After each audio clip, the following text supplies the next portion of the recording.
Rajim, Bismillahirrahmanirrahim. En el nombre de Dios, el clemente, el misericordioso. Bueno, nosotros venimos tocando una serie de temas referentes a la unidad de Dios, la unicidad de Dios, a su existencia, los argumentos y las pruebas de la existencia de Dios.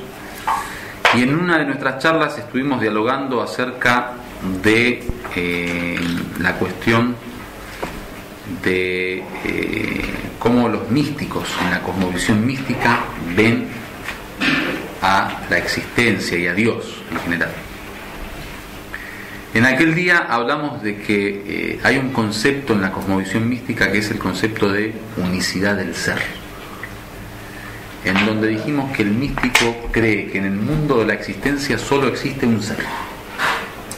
O sea, eso que nosotros estamos familiarizados con el hecho de que hay multiplicidad en el mundo de la existencia, como que cada uno de nosotros somos un ser independiente y existimos y tenemos existencia propia.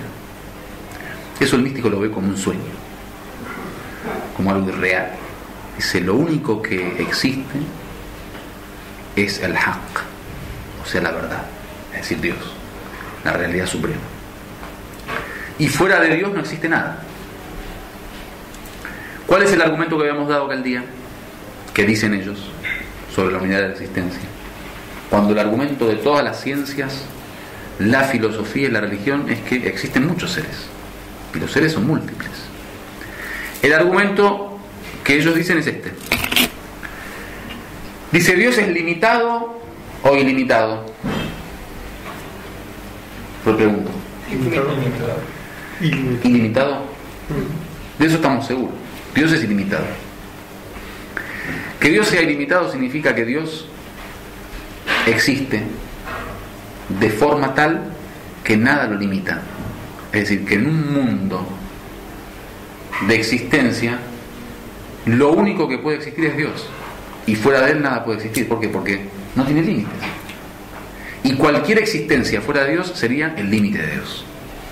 Ejemplo práctico, yo tengo esto en mi mano. Dios es ilimitado, dijimos, o sea que ocupa todo el mundo de la existencia. Si esto que tengo en mi mano existiera fuera de Dios, entonces estaremos diciendo que Dios llegó hasta acá, hasta el límite de esto, y de acá en más Dios no está. Entonces lo limitamos. Ese es el argumento que dan los místicos. Dijimos aquel día, ¿tiene forma de refutarse o no? ¿Podemos refutar este argumento?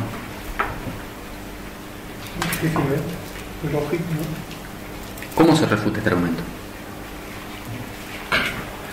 O sea, ese argumento, de la forma que ellos lo dicen, sinceramente no tiene forma de refutarse. Porque es así. O sea, es muy fácil, es matemático. El mundo de la existencia es uno. O sea, es un solo recipiente. En ese recipiente, filosóficamente hablando, o existen muchos seres o existe un solo ser. Si nosotros decimos que existe Dios, como mínimo, bueno, ese Dios es limitado, ilimitado, es ilimitado. O sea, ¿qué significa? Que ocupó todo el recipiente del mundo de la existencia. O sea, no hay lugar para otro. Es lógico. Obviamente, eso de que Dios es ilimitado y ocupa todo el mundo de la existencia, ellos lo percibieron a través de la visión mística. O sea, con un conocimiento directo y presencial de la realidad. No lo estudiaron en los libros como nosotros. Lo que nosotros decimos de Dios, de la existencia, de la multiplicidad, la estudiamos en los libros. Sobre el hecho de que Dios es ilimitado. Pero ellos tienen un plus. Y es que ellos se toparon con la realidad y así la vieron. O sea, es un conocimiento basado en una experiencia personal de ellos. Ellos purificaron su alma, eliminaron los velos que impiden la visión de Dios, y vieron a Dios y lo vieron como que ocupaba todo. Y cada vez que ven algo, lo ven como una manifestación de Dios. El ejemplo que dan, el ejemplo del mar. En el mar, uno ve el mar y ve la unidad del mar, es un solo mar. Pero en esa unidad ve la multiplicidad. Por ejemplo, en las olas. El concepto que tenemos de ola es diferente al concepto que tenemos de mar. Y las olas en el mar son múltiples. Entonces hay forma de entender la multiplicidad Entonces hay forma de poder imaginar la multiplicidad en la unidad, como el tema de la multiplicidad de las olas en la unidad del mar. Uno ve múltiples olas, pero son el mar. O sea, la ola no está fuera del mar, aunque como concepto es independiente. O sea, lo que yo entiendo por ola, hola, ¿qué tal? ¿Cómo estás? Es diferente a lo que se entiende por mar. Pero la ola no es otra cosa que el mar. O sea, es una manifestación del mar. El místico te dice eso. Dice, no es que Micael no exista, Abdul-Haq no exista, Hassan no exista. Todos existen, pero no existen fuera de Dios, aparte de Dios, sino como manifestaciones de Dios. Es lo que explicamos aquel día sobre el Haqiq Muhammadí y todo lo que explicamos. Como nombres de Dios, bueno. Entonces, en el mundo de la existencia solo existe un ser. Ese es el Haq, Dios. Y el argumento que tiene es irrefutable. ¿Nosotros qué dijimos? Dijimos que el Corán en principio no acepta eso. Porque el Corán te dice Dios es el creador y creó criaturas. Existe Dios en una posición y nosotros desde nuestra posición como seres que existimos le rogamos a Dios, le pedimos a Dios. O sea, vos estudias teología, te ponen a Dios en un lugar y Dios de ahí te manda misericordia, te manda sustento, te manda desgracias. O sea que hay varios seres fuera de Dios. Nosotros le rezamos a Dios, o sea, hay un Dios. Entonces, la unidad del ser, tal como lo presenta el misticismo, no es aceptado como un principio de la fe nuestra. Por eso no podemos aceptar, digamos, la visión de los místicos en ese sentido como algo válido. Pero al mismo tiempo dijimos que es lógico. Pero lo que queremos hablar ahora es de qué forma poder aceptar y refutar al mismo tiempo el argumento de los místicos. O sea, aceptar lo lógico de ese argumento y decirle, sí, la verdad que tienen razón, Dios es ilimitado, y al mismo tiempo contradecirlos en el sentido de decir que si Dios existe, nosotros también existimos, que es la teoría del Corán.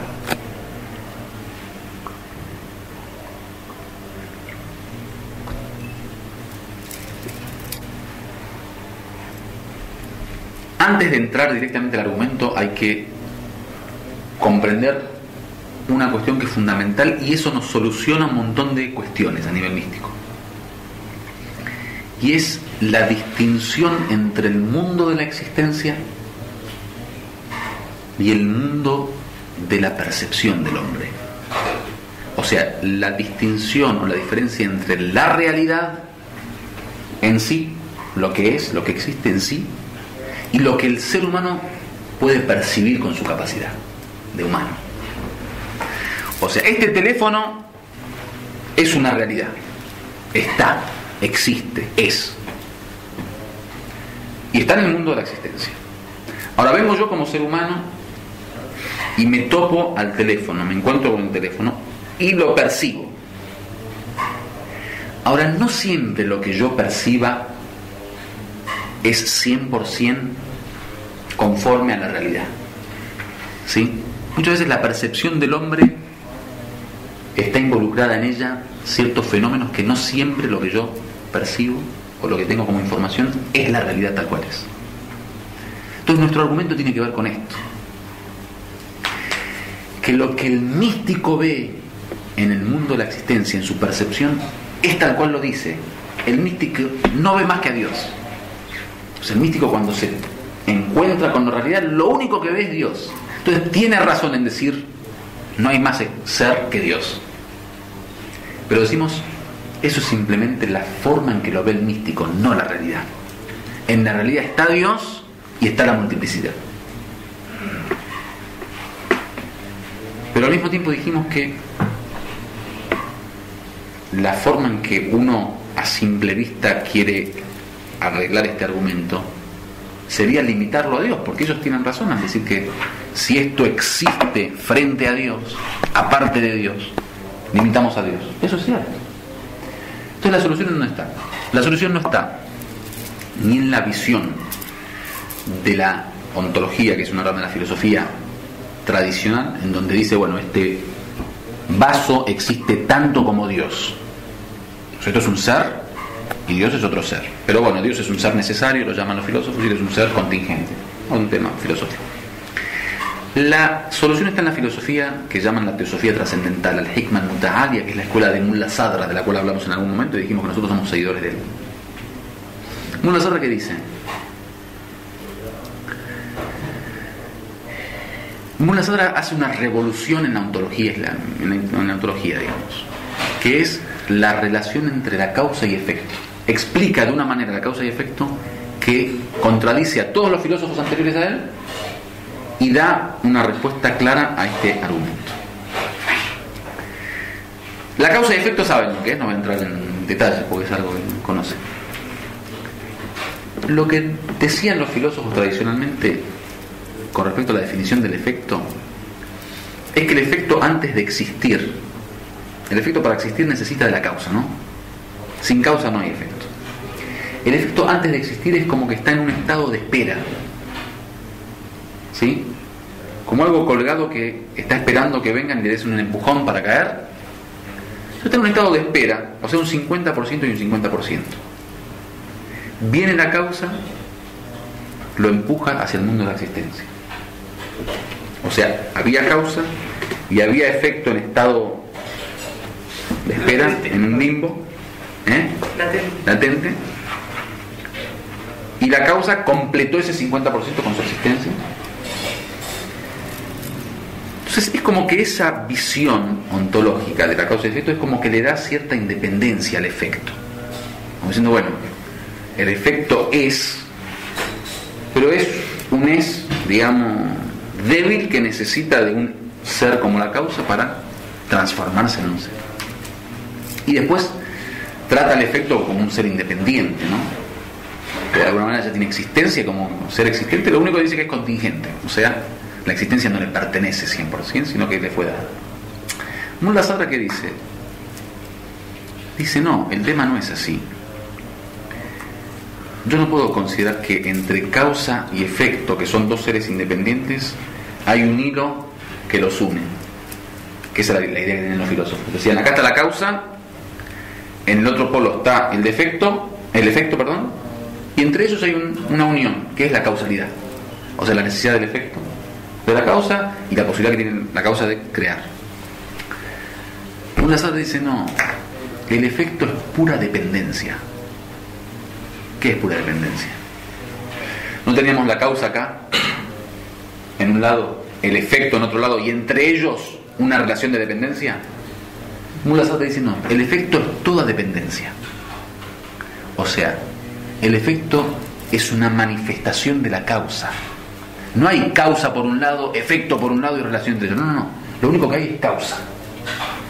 Esa causa se manifiesta de tal modo que crea el efecto. Entonces, el efecto no es más que pura dependencia. O sea, es la causa manifestada de tal modo que ¿sí? Se percibe un efecto. Entonces, ¿qué dice? Que todos los efectos fuera de Dios son la pura dependencia. O sea, existen en cada instante, en cada momento, por la existencia de Dios. Entonces, Dios es el ser dependiente absoluto y el efecto Dios es el ser independiente absoluto y el efecto es el ser dependiente absoluto. Ahora, ¿qué dice los seguidores de Mullah Sadra? Que el místico, cuando ve a Dios como un ser totalmente independiente, esa visión no le permite ver directamente a los efectos como que existen, porque el místico tiene acceso únicamente al mundo de la existencia independiente. Cuando el místico se purifica y llega a Dios, solo se topa con la existencia independiente. Entonces no logra ver, en su percepción, no logra ver a los que dependen de él. Por eso todo lo único que ve es Dios. Entonces es la forma que los filósofos de la teosofía trascendental solucionan o tratan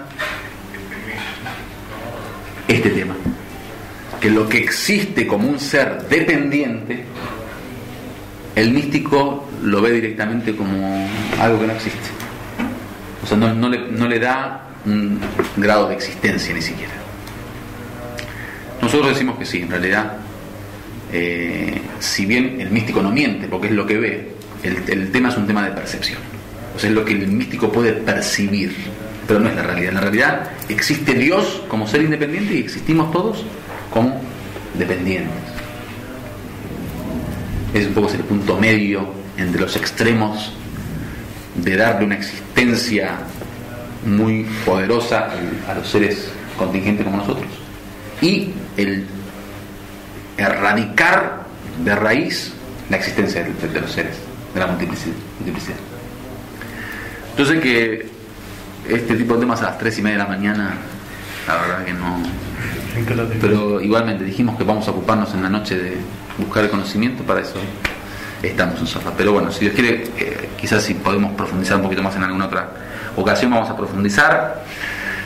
En resumen, queda claro que al fin y al cabo el único ser que existe por sí mismo en esta visión es Dios, y todos los demás seres existen por la gracia de Dios, por la existencia de Dios. O sea, son una sombra de Dios, un reflejo de Dios. Que entendido de esa manera, bueno, entonces se puede argumentar más lógicamente el hecho de la unidad del ser, de que sí, como ser independiente hay un solo ser, que es Dios, y los demás seres son todos seres dependientes. Alhamdulillahi Rabbil Alamin.